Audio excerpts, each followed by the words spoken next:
know, practicing today and you're getting those reps. How valuable is that right now to start the week, getting the first team reps? Yeah, I think it's huge. Coming in late like I did, I really didn't have much work with the first team guys at all. So the fact I can go out there and get some, today will be huge. To do well when you did come in, how valuable was that for you? It was great. It was great. I mean, the situation was what it was. We're trying to fight to get back into it a little bit. Glad we were able to, find some success in a 2-minute drill, getting in the end zone, getting a field goal at the end. Kenny, obviously you were in Philadelphia last year. Does that help at all? Like if you are going to go face that defense that you have seen that? Yeah, I mean, I have a little familiarity with what they do. I know they got great coaches, great players. Nothing but respect for all those guys over there. So I know it's a huge challenge for us. Got a long flight out there. Just want to be as prepared as we can be, going in. What do you feel like your communication's been like with some of the wide receivers, tight ends, guys like Brock? Yeah, it's been good. It's been good. Always trying to be involved in those conversations that they're having with Gino, just so I know, where they're going to be.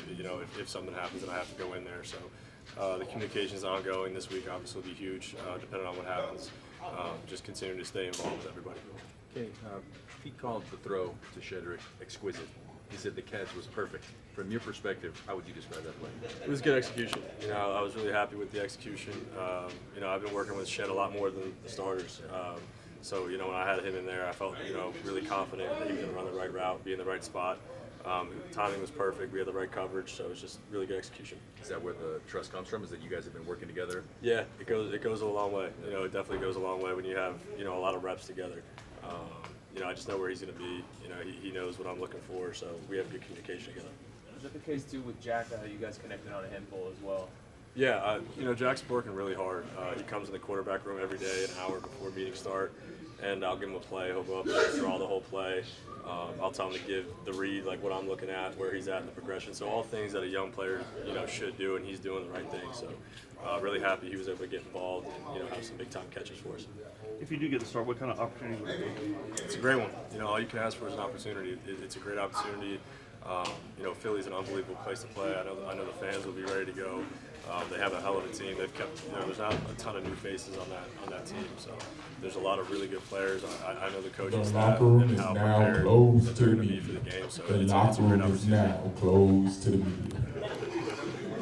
I don't know who that is. I think it's Tyree. I'm going to go with Tyree. My money's on it. Being that you put Tyree Philadelphia last year and expecting inclement weather, should you get the start, how much did it help being there and practicing in those conditions to be able to? Yeah, I'm a Northeast guy, so this is new to me. Like going out and practicing in December and it's 60 degrees every day, so it's unbelievable here. But I'm more used to once you hit November, December to be what it'll be like on game day. So I'm pretty familiar with it. You've already banked some years. You've had a whole lot of experiences in the NFL. What did you take most out of last year in Philadelphia specifically that you think helped you grow? Yeah, just seeing what it looks like to be world champions. The dedication, the commitment from every position group. It was really player led. That was a really cool thing. I think we had a great veteran leadership. A lot of those guys are still there. So I know what's on the other side. And like I said before, nothing but respect for everyone over there.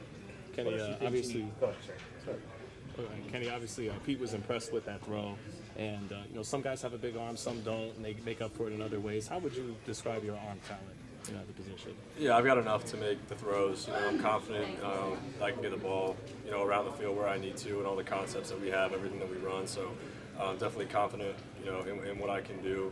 Right now, it's just about trying to steal as many reps as I can with these guys and get the timing down and stuff like that. What are some things you do during the week, Kenny, to help prepare yourself for a potential cold and wet ball game? I mean, you could do some wet ball drills and try to get reps that way. I just have a lot of experience playing in that region, so I kind of have a good feel for if it turns into that game, how I'm going to play, how I'm going to what I'm going to do. So just kind of leaning back on prior experiences. You've obviously worked with Greg Olson since you got here, but now a couple weeks for him as a play caller. What do you like about the way that he called the game, just kind of structures an offense? Yeah, I love Ole. It's really hard to do what he's doing. Calling another coach's system. That's a hard deal, and I think he's doing an unbelievable job with it. He's keeping everybody upbeat. He's added some new things each week. I think every player's enjoying it and like it. He brings a great attitude. So nothing but great things to say about Ole and how he's handling this whole situation. Thank you. Thank you guys.